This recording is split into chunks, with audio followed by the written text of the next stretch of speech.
Good morning, friends. Back again. I'm here to share with you a book I love called Radiant Child about an artist named Jean-Michel Basquiat. So let's begin.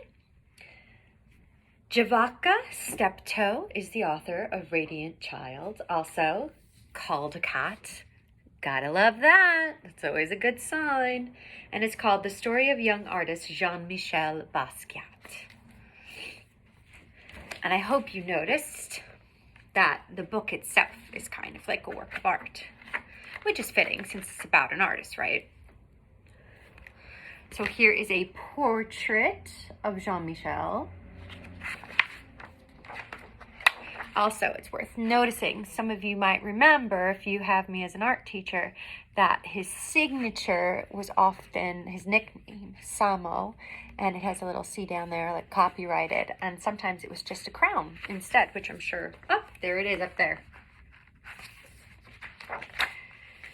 About this book. Like Jean-Michel Basquiat, I used bits of New York City to create the artwork for this book. I painted on richly textured pieces of found wood harvested from discarded Brooklyn Museum exhibit materials, the dumpsters of Brooklyn brownstones, and the streets of Greenwich Village and the Lower East Side. In this way, I invite my reader to create using the materials, people, and places in their environments.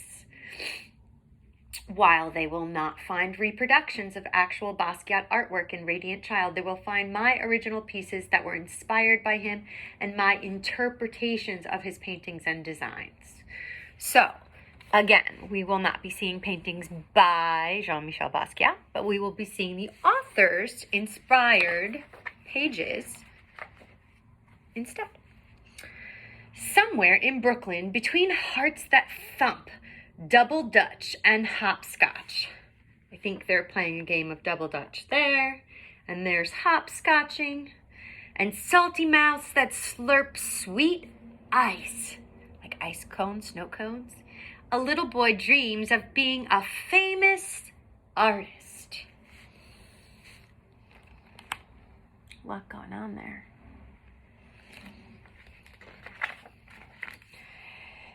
In his house, you can tell a serious artist dwells as he sits at a table with pencils scattered everywhere. Jean-Michel draws from morning until night with a serious face amid a storm of papers. He refuses to sleep until he has created a masterpiece.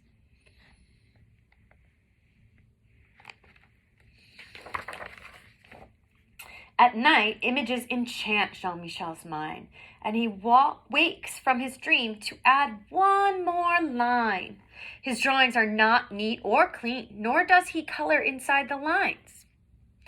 They are sloppy, ugly, and sometimes weird, but somehow still beautiful.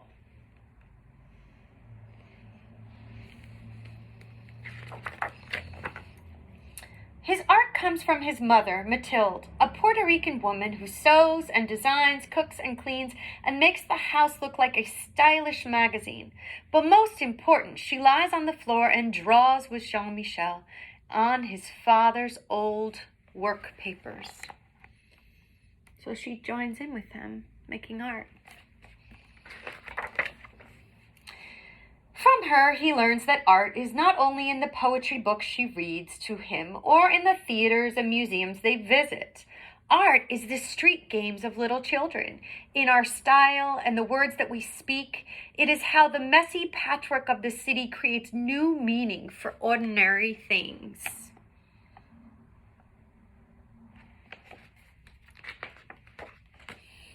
While visiting the museum, they look at his favorite works of art, reading the story behind each artist, reading the story behind each work. This is how Jean-Michel learns what it means to be a famous artist. That's Picasso's Guernica he's checking out. It's quite big.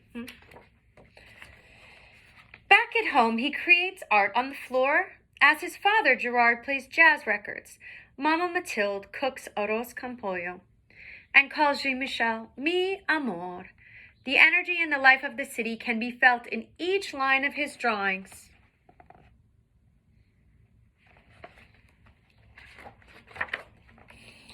As time goes by, Jean-Michel learns that art has a healing power. After a car accident, he is scared and confused. Mathilde gives him a book to calm his fears. It is filled with pictures of bones, skulls, and other body parts. Jean-Michel draws from it until he knows it all by heart. He is no longer afraid.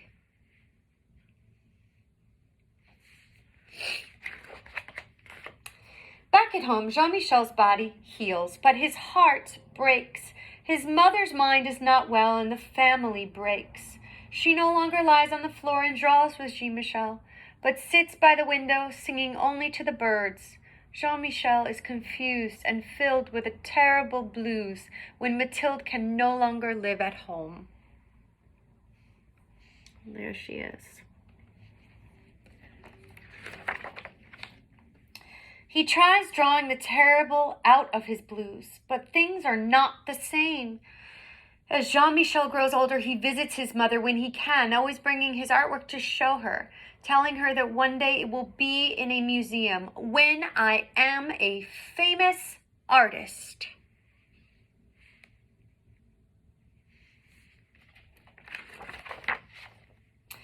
A teenager now, Jean-Michel decides, Papa, I will be very, very famous one day. With a sly look and a twinkle in his eye, Jean-Michel leaves Brooklyn for New York City, the Lower East Side, a concrete jungle where only the tough survive.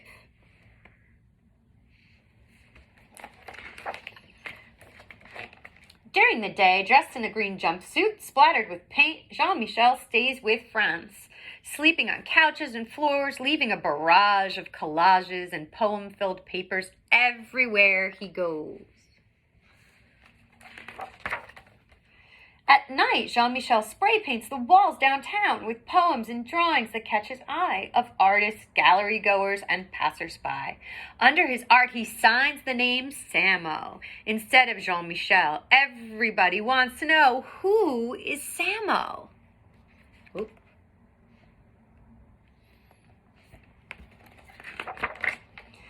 Samo moves from street corners to art gallery walls with powerful color composition and line, collaging and painting on anything he can find.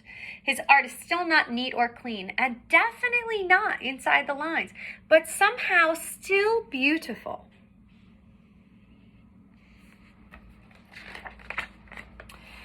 With his magical charm, Jean-Michel draws a crowd, but when it's time to work, he prefers to be alone with the radio and TV on full blast. Now, in expensive suits splattered with paint, he flips through stacks of magazines and opens books and paints into the night, and sometimes for days at a time, while sounds and images jump into his head. Jean-Michel, an artist among artists, never doubts one line, creating from a soundtrack that is all his own. People describe him as radiant, wild, a genius child. But in his heart, he is a king, so he draws crowns for himself and others he admires.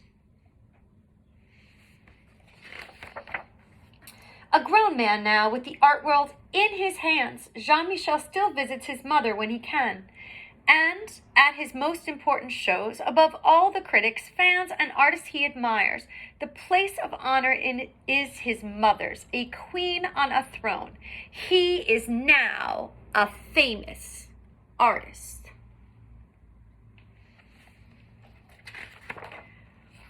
The end. I hope you enjoyed. There is a little, I will mention, there is a cool little real life more to know about Jean-Michel Basquiat at the end of the book, which is quite long, so I won't get into it now with you. But I hope you enjoyed The Radiant Child. I had fun with you. See you later. Bye, everyone.